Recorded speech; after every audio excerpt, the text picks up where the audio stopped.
My dad said, "Family comes first," when I caught him selling my diabetic sister's insulin. That night, I found his dealer's phone number written on her medical alert bracelet.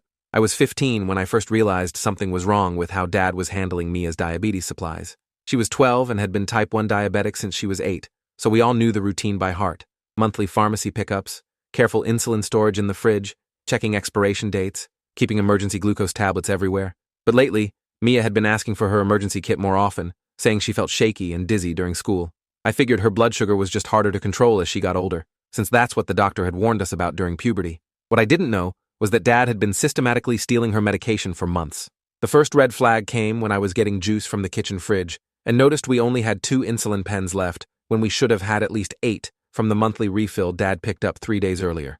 The pharmacy receipt was still on the counter showing he'd collected a full month's supply, but most of it had already disappeared. I asked him about it while he was making coffee, and he said Mia had been going through it faster lately because of growth spurts affecting her blood sugar levels. He seemed annoyed that I was even asking, like I was questioning his ability to manage his own daughter's medical care. When I suggested we call her endocrinologist to discuss the increased usage, he shut me down completely and said, "Doctors just want to sell more expensive medications." Over the next week, I started paying closer attention to Mia's daily routine and noticed she was checking her blood sugar obsessively, sometimes every hour instead of the normal 4 times per day. Her glucose meter readings were all over the place, spiking dangerously high, then crashing low within hours. When I asked if she was taking her insulin on schedule, she said yes, but looked confused about why her numbers were so unstable. She'd been feeling sick most afternoons, complaining of headaches and fatigue that made it hard to concentrate in school. I suggested she talk to Dad about maybe needing dosage adjustments, but she said he told her it was normal teenage stuff and that she was being dramatic about minor symptoms. The breaking point came on a Thursday when Mia collapsed during PE class and had to be rushed to the school nurse. Her blood sugar was over 400, which is dangerous diabetic ketoacidosis territory that can cause coma or death. The nurse called Dad immediately and demanded he bring insulin to the school right away. He showed up an hour later with a single pen that was nearly empty, claiming it was all we had left at home until the next pharmacy run. The nurse looked suspicious and asked when he'd last picked up her prescription, but Dad got defensive and said he knew how to manage his daughter's condition without interference from school employees who didn't understand the complexities of pediatric diabetes. That night, I decided to check our medicine cabinet myself while Dad was out at what he called his AA meeting, though I'd started noticing he came back from these meetings smelling like cigarettes and acting more agitated than relaxed. Inside the diabetes supply box, I found mostly empty insulin pens, expired glucose tablets, and blood testing strips that had been repackaged in unmarked containers. The prescription bottles were there, but when I checked the dates, they showed refills that should have lasted weeks were being picked up every few days. Either Mia was using 10 times more insulin than prescribed, or something was seriously wrong with how Dad was managing her medication supply. I took pictures of everything with my phone before putting it all back exactly how I found it. The next morning, I confronted Dad directly about the missing insulin and showed him the photos I'd taken. His face went red, and he started yelling about me snooping through private medical supplies and violating family privacy. He said Mia's diabetes was more complicated than I understood, and that he was working with her doctors to adjust her treatment plan. When I asked why her blood sugars were so unstable if everything was under control, he claimed teenage hormones made diabetes management unpredictable. He warned me against spreading panic in the family over normal medical fluctuations that would resolve themselves with time and proper parental supervision. I told him that what I'd witnessed wasn't normal medical management, and that Mia could die if she wasn't getting proper insulin doses. His expression hardened, and he moved closer until he was towering over me in a way that felt deliberately intimidating. He reminded me that he was her father and legal guardian, responsible for all medical decisions until she turned 18. Perhaps I was jealous of the attention Mia's condition required, he suggested, or maybe I was confused about medical care because I'd never had to manage a chronic illness myself. Family business stayed in the family, he emphasized, and outside interference could destroy everything we'd built together since Mom died 2 years ago. The conversation ended with him warning me to be very careful about making accusations against my own father based on nothing more than teenage misunderstanding of complex medical situations. False allegations had consequences, he emphasized, and I needed to think seriously about whether I wanted to be responsible for breaking up our family because of my own confusion. He sat back down and returned to his newspaper like our conversation had never happened, dismissing me with the kind of cold indifference that made it clear he wasn't worried about my threats or my knowledge of Mia's deteriorating condition. That afternoon, I made a decision that would change everything. Instead of trying to convince Dad to properly manage Mia's diabetes, I started documenting evidence of her medical neglect myself. I began taking photos of her blood sugar readings, noting the times she felt sick or dizzy, recording when she asked for emergency glucose because her insulin wasn't working properly. I photographed the nearly empty medicine cabinet and created a timeline of her symptoms that clearly showed a pattern of inadequate medical care. Most importantly, I started hiding backup supplies of insulin and glucose tablets in my own room, stealing small amounts from Dad's stash before he could sell them or trade them away. 3 days into my surveillance, I discovered something that made my blood run cold. While searching Dad's room for evidence of where the missing insulin was going, I found text messages on his phone between him and someone named Rico discussing trades of medical supplies for what they called party favors. The messages showed Dad had been selling Mia's insulin pens for $50 each to buy cocaine, methamphetamine, and prescription painkillers for himself. He was literally choosing drugs over his diabetic daughter's life, trading medication that kept her alive for substances that satisfied his own addiction. The messages went back months, showing this wasn't a recent desperate decision, but a calculated ongoing business arrangement. I spent hours going through his phone while he was passed out on the couch, finding correspondence with multiple dealers who specialized in trading stolen prescription medications. Dad had been systematically selling not just Mia's insulin, but also her glucose testing strips, emergency glucagon kits, and even her prescription for glucose tablets. The evidence showed he'd been doing this for at least 6 months, gradually increasing the frequency as his drug habit grew more expensive. Some of the messages discussed other diabetic kids whose families he could exploit for their medication supplies, treating children's life-saving prescriptions like inventory in a drug trafficking operation. The most chilling discovery came when I found photos on his phone of Mia during her worst blood sugar episodes, unconscious or barely responsive, with timestamps showing he'd taken pictures instead of helping her. These weren't concerned parent documentation, but rather sick trophies of his daughter's suffering that he could use to manipulate sympathy from dealers or social services if anyone questioned his parenting. He'd been documenting her medical crises not to seek treatment, but to create evidence that he could use to explain away her declining health as natural disease progression rather than deliberate neglect. One particularly disturbing message thread showed Dad bragging to Rico about how easy it was to manipulate a diabetic kid's medication schedule to create artificial emergencies that justified frequent pharmacy visits. He described diluting her insulin with saline to make it last longer while still appearing to give her proper doses, a practice that could have killed her during a severe hyperglycemic episode. Another conversation detailed how he'd been crushing her glucose tablets and cutting them with baking soda to stretch the supply, essentially giving her placebos during low blood sugar emergencies when she desperately needed real medication. Armed with this information, I knew I had to act immediately to save Mia's life, but first, I needed to make sure she understood what was happening to her and why her diabetes had become so unmanageable. That evening, I sat her down in my room and explained that Dad had been selling her insulin instead of giving it to her, which was why her blood sugar numbers were so chaotic. She initially didn't believe me, insisting Dad would never hurt her intentionally, but when I showed her the text messages and photos from his phone, she broke down crying and admitted she'd suspected something was wrong, but was too scared to say anything because Dad got angry whenever she questioned his medical decisions. Mia told me things I hadn't known about Dad's behavior when I wasn't around. He'd been forcing her to skip insulin doses some days, claiming she was becoming too dependent on medication and needed to build natural tolerance. He made her exercise intensively without proper blood sugar monitoring, saying physical activity was better than drugs for controlling diabetes. When she complained of feeling sick, he'd accuse her of being weak and dramatic, threatening to tell her teachers and friends that she was using her medical condition for attention.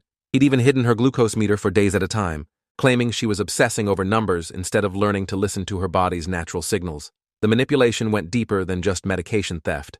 Dad had been isolating Mia from her medical team by canceling appointments and lying about the reasons, telling her endocrinologist's office that she was doing well and didn't need frequent monitoring. He'd intercepted calls from her doctors and school nurse, pretending to be responsive to their concerns while privately berating Mia for causing problems that might expose his criminal activity.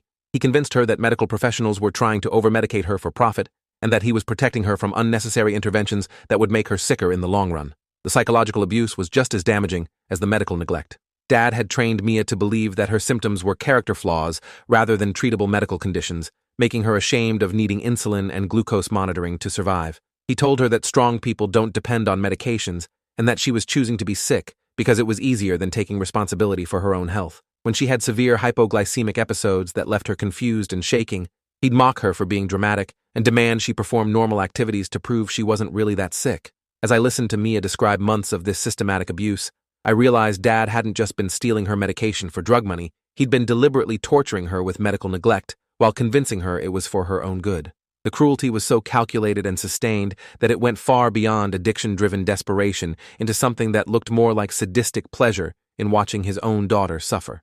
Every time she'd tried to advocate for her medical needs, he'd punished her with shame, isolation, and escalated neglect that made her afraid to speak up about life-threatening symptoms. The next morning, instead of going to school, I walked directly to the police station with printouts of every message, photo, and document I'd found on Dad's phone. My hands shook as I approached the front desk and asked to speak with someone about child endangerment and medical neglect. The officer who interviewed me was a middle-aged woman named Detective Rivera, who listened to my story with growing alarm, examining each piece of evidence while taking detailed notes about Dad's drug-dealing operation and systematic abuse of Mia's medical condition. Her expression grew darker with each document I showed her, especially the photos of Mia unconscious during medical crises that Dad had photographed instead of treating. Detective Rivera explained that what I documented constituted multiple felonies, including child endangerment, prescription fraud, drug trafficking, and potentially attempted murder depending on how severe Mia's medical episodes had become. She said the evidence was some of the most comprehensive documentation of medical abuse she'd ever seen from a minor, and that my systematic approach to gathering proof would be crucial for prosecution. She thanked me for coming forward and assured me that both Mia and I would be protected during the investigation, which would likely involve emergency removal from our home and placement with relatives while charges were filed. The investigation moved rapidly once law enforcement became involved. Detective Rivera obtained emergency search warrants for our house, Dad's phone records, and coordination with narcotics officers who'd been tracking prescription drug trafficking in our area. She explained that Dad's operation was larger than just stealing from his own daughter, based on the dealer communications I'd uncovered, and that multiple families with chronically ill children were likely being exploited by his trafficking network. The case had potential federal implications because prescription fraud across state lines fell under DEA jurisdiction, meaning Dad could face decades in prison rather than just local charges. 2 days later, plainclothes officers arrived at our house during breakfast and arrested Dad while Mia and I watched from the kitchen table. The sight of him being handcuffed sent Mia into a panic attack that spiked her blood sugar to dangerous levels, requiring immediate medical attention that finally came from people who actually wanted to help her. Detective Rivera stayed with us while paramedics checked Mia's condition and assured us that we'd never have to worry about Dad controlling her medical care again. She explained that we'd be placed with family members who could provide proper medical management while the legal case proceeded. The search of our house revealed Dad's entire drug stash hidden behind a false wall in the basement, along with stolen insulin pens from at least 6 different families whose diabetic children he'd been exploiting through various schemes. He'd convinced other parents to sell him their kids extra supplies during financial emergencies, then resold everything to dealers for 3 times the profit. The evidence showed he'd been running a sophisticated operation that put dozens of diabetic children at risk by creating artificial shortages of life-saving medication in our community.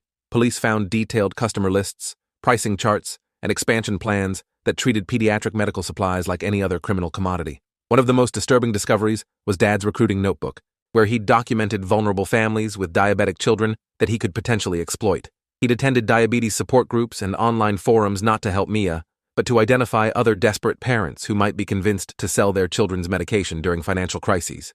His notes included details about each family's financial situation, their child's medication regimen, and psychological profiles of which parents might be susceptible to his manipulation tactics.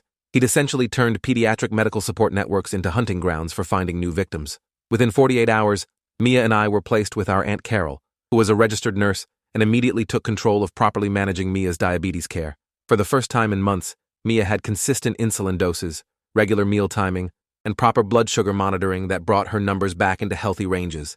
The relief on her face when she realized she could trust her medication again was heartbreaking, knowing she'd been suffering for so long while Dad prioritized his addiction over her survival.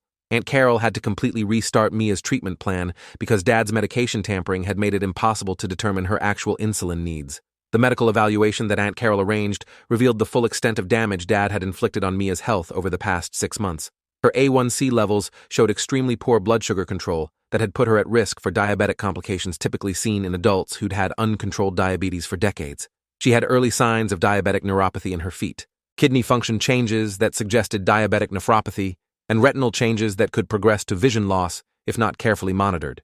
These were preventable complications that occurred because Dad had deliberately withheld proper medical care from a child whose life depended on consistent treatment. Beyond the physical damage, Mia showed signs of complex medical trauma that required intensive psychological intervention. She was afraid to take insulin without multiple adults confirming it was safe, terrified that any medication might be diluted or contaminated like Dad had been giving her. She obsessively checked her blood sugar every few minutes, panicked when glucose readings weren't perfect, and had nightmares about diabetic comas that woke her up screaming. The trust between patient and caregiver that's essential for managing chronic illness had been completely destroyed by Dad's systematic abuse and would take years of therapy to rebuild. The local news picked up Dad's arrest story within a week, reporting that a father had been charged with trafficking his diabetic daughter's medication to fund a drug operation that exploited multiple families with chronically ill children. While they protected our identities due to our ages, they provided enough details about the case that our community understood how prescription drug theft was endangering vulnerable kids throughout our area. The article mentioned that the investigation had begun when a concerned family member came forward with extensive documentation, though my role remained anonymous throughout the initial media coverage. As more details emerged during Dad's preliminary hearings, the scope of his criminal enterprise became clear to prosecutors and the community. He'd been specifically targeting families with diabetic children because insulin is expensive and in constant demand among dealers who resell it to diabetic addicts who can't afford legitimate prescriptions. He'd joined multiple online support groups for parents of diabetic kids, befriended struggling families through social media, then gradually convinced them to sell their children's extra supplies during financial crises. The manipulation was systematic and predatory, designed to exploit both parental desperation and children's medical vulnerability for maximum profit. The federal investigation revealed connections between Dad's operation and a larger prescription trafficking network that spanned multiple states and involved dozens of criminals who specialized in different types of medical fraud. Dad's role was specifically recruiting families with diabetic children and coordinating the supply chain that moved stolen insulin from pediatric patients to adult addicts who paid premium prices for medication they couldn't obtain legally. His detailed records helped federal agents map the entire network and identify other recruitment specialists who were targeting families with different chronic conditions. Court documents showed that Dad had been planning to expand his operation by recruiting other parents to become sub-distributors, essentially franchising his model of exploiting chronically ill children for prescription trafficking. He'd developed training materials that taught desperate parents how to dilute their children's medications to create surplus inventory, how to manipulate medical appointments to justify frequent prescription refills, and how to identify other vulnerable families who could be brought into the network. The business plan treated children's life-threatening medical conditions as renewable resources that could be harvested indefinitely for profit. For Mia, the healing process involved not just physical recovery from months of inadequate diabetes management, but also intensive psychological therapy to process the trauma of realizing her own father had been systematically torturing her for drug money. She required specialized counseling from therapists who understood both medical trauma and child abuse, working through the complex feelings of betrayal, self-blame, and fear that made it difficult to trust any adult caregiver. Her diabetes management became intertwined with PTSD symptoms that made routine medical care triggering and emotionally overwhelming. The criminal case against Dad moved quickly once federal prosecutors took over from local authorities. Detective Rivera's initial investigation had been so thorough that federal agents could immediately begin tracing the broader network of prescription traffickers and corrupt medical professionals who'd been facilitating Dad's operation. His phone records led to arrests in 4 states, with dozens of families discovering that their children's medical supplies had been compromised by criminals who'd infiltrated diabetes support communities specifically to exploit vulnerable kids. Dad's defense attorney attempted to argue that addiction had impaired his judgment and that he hadn't intended to harm Mia, but the prosecution's evidence showed months of calculated planning and systematic escalation of abuse that went far beyond impaired decision-making. The photos of Mia unconscious during medical crises, the detailed business plans for expanding his trafficking operation, and the psychological manipulation tactics he'd used to isolate her from medical care demonstrated clear intent to cause harm for personal profit. The judge rejected any suggestion that addiction excused the deliberate endangerment of multiple children. One of the most damaging pieces of evidence against Dad was a recording found on his phone where he'd described to another trafficker how to maximize profit by gradually reducing diabetic children's medication doses until they were receiving just enough to prevent immediate death, but not enough to prevent long-term complications. He'd laughed while explaining how parents could be convinced that their children's declining health was natural disease progression rather than deliberate medical sabotage, ensuring a steady supply of desperate customers who would pay premium prices for black market insulin. The prosecution also revealed that Dad had been documenting his abuse of Mia not just for personal entertainment, but to create instructional materials for other traffickers who wanted to exploit their own children's medical conditions. He'd been developing a how-to guide for medical abuse that included step-by-step instructions for diluting medications, manipulating symptoms to justify prescription increases, and psychologically conditioning children to accept medical neglect as normal parental behavior. The systematic nature of his documentation showed this wasn't desperate addiction behavior, but calculated criminal enterprise.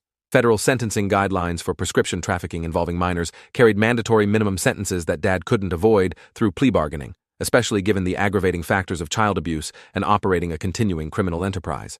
His attorney's attempts to negotiate reduced charges were rejected by prosecutors who had sufficient evidence to pursue the maximum penalties available under federal law.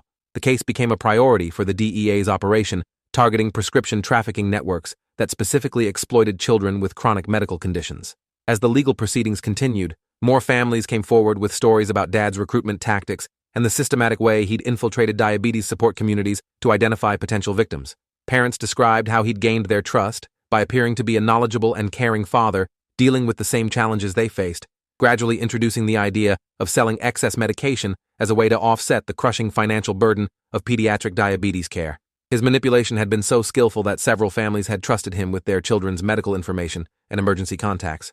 The investigation also uncovered evidence that Dad had been planning to recruit Mia as an active participant in his trafficking operation once she turned 16, teaching her to identify and manipulate other diabetic teenagers who might be convinced to sell their own medication. Court documents showed detailed plans for using Mia's medical condition and personal relationships to expand his network into high schools and youth diabetes programs, essentially turning her into an unwitting accomplice in the exploitation of her own peer group. Medical experts who testified during the federal proceedings explained the long-term health consequences of Dad's systematic medication tampering and how his actions had essentially given Mia a different, more severe form of diabetes through deliberate medical sabotage. The controlled substances he'd mixed with her insulin created unpredictable absorption rates that made blood sugar management nearly impossible, while the psychological trauma had triggered stress responses that physiologically worsened her insulin resistance. His abuse had literally changed the nature of her medical condition in ways that would require lifelong specialized care. The case attracted national attention when pediatric endocrinologists began publishing research about prescription trafficking that specifically targeted diabetic children, using Dad's operation as a case study in how criminal networks exploit medical vulnerability. Their findings showed that families dealing with chronic childhood illnesses were being systematically targeted by traffickers who understood that desperate parents might be convinced to compromise their children's medical care during financial emergencies, creating a new category of child abuse that medical professionals needed to be trained to recognize. Support groups for families affected by prescription trafficking began forming in communities where Dad's network had operated, bringing together parents who'd discovered their children's medical care had been compromised by criminals they'd trusted. These families faced unique challenges in rebuilding trust with medical providers and helping their children recover from the trauma of having their life-saving medications deliberately withheld or tampered with by people who were supposed to protect them. The psychological impact on Mia extended beyond typical medical trauma to include complex feelings about her own identity as a diabetic person and whether she could ever trust her perception of her own medical needs. Dad's systematic gaslighting had convinced her that many of her symptoms were imaginary or exaggerated, making it difficult for her to advocate for herself with new caregivers who actually wanted to help her. She required specialized therapy that addressed both medical trauma and the specific forms of psychological abuse used by traffickers to maintain control over their victims. 18 months after Dad's arrest, the full scope of his criminal network had been mapped by federal investigators who'd identified over 200 families whose children had been directly or indirectly affected by prescription trafficking operations in our region. The investigation had led to reforms in how medical support groups verified member identities and new protocols for detecting when children's medication regimens showed signs of external tampering. Mia's case had become the foundation for training programs that taught medical professionals to recognize signs of prescription trafficking involving pediatric patients. The federal judge who sentenced Dad to 25 years in prison without possibility of parole described his crimes as representing a new category of child abuse that specifically exploited medical vulnerability for profit. The sentence included restitution payments to cover Mia's ongoing medical expenses and mandated participation in research studies that would help medical professionals better understand and prevent similar cases of systematic medical abuse. Dad showed no remorse during sentencing, maintaining that he'd been trying to help families who couldn't afford proper medical care. For our family, Dad's conviction provided legal closure, but couldn't undo the permanent changes his abuse had caused in Mia's health and psychological well-being. Her diabetes would require more intensive management for the rest of her life due to the complications he'd caused, and she'd need ongoing therapy to process the complex trauma of surviving systematic medical abuse by her own father. The financial settlement from the federal case would help cover these costs, but couldn't restore the childhood innocence that Dad had destroyed through his calculated exploitation of her medical condition. My decision to document evidence and report Dad's crimes had prevented Mia's death and exposed a prescription trafficking network that was endangering hundreds of chronically ill children throughout our region. Detective Rivera credited my systematic approach to gathering evidence with making the federal case possible and potentially saving dozens of other kids from similar abuse. The knowledge that my actions had protected vulnerable children helped me process the complicated feelings about destroying my own family to save my sister's life, though the emotional cost of that choice would take years to fully understand. The experience fundamentally changed how I understood family loyalty, parental authority, and the responsibility to protect vulnerable people, even when they're being harmed by people who claim to love them. It taught me that sometimes love requires breaking the systems that enable abuse, even when those systems are families and the abusers are parents. The case became a catalyst for legal reforms and medical training programs that hopefully prevented other children from experiencing the systematic medical abuse that Dad had inflicted on Mia and countless other victims. Looking back, I realized that Dad's addiction hadn't made him into an abuser. It had simply provided the motivation for abuse that his fundamental character had always been capable of inflicting.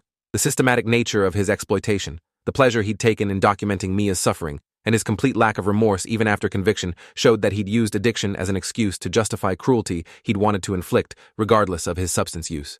Understanding this helped me reject the guilt I'd initially felt about reporting him and accept that protecting Mia had been the only moral choice available. The federal reforms that resulted from Dad's case included mandatory reporting requirements for medical professionals who suspected prescription tampering, enhanced background checks for people working in pediatric healthcare settings, and new protocols for verifying the authenticity of medical support groups where vulnerable families might be targeted by traffickers. These changes were implemented nationwide and named after several child victims whose cases had helped expose the scope of prescription trafficking networks that specifically exploited chronically ill children. 3 years later, Mia had developed into a strong advocate for other kids with chronic medical conditions, speaking at conferences about recognizing and reporting medical abuse while managing her diabetes with the independence and confidence that Dad had tried to destroy. Her recovery demonstrated the resilience that children can show when they receive proper medical care and psychological support after surviving systematic abuse. She credited our bond as siblings with giving her the strength to trust new caregivers and rebuild her relationship with medical treatment. The long-term impact of exposing Dad's crimes extended beyond our family to influence how law enforcement, medical professionals, and support organizations approach the intersection of child abuse and prescription trafficking. Training programs based on Mia's case taught investigators to look for signs of medical abuse in trafficking cases and helped medical professionals understand how criminal networks exploit healthcare systems to harm the most vulnerable patients. The reforms potentially protected thousands of children from similar exploitation.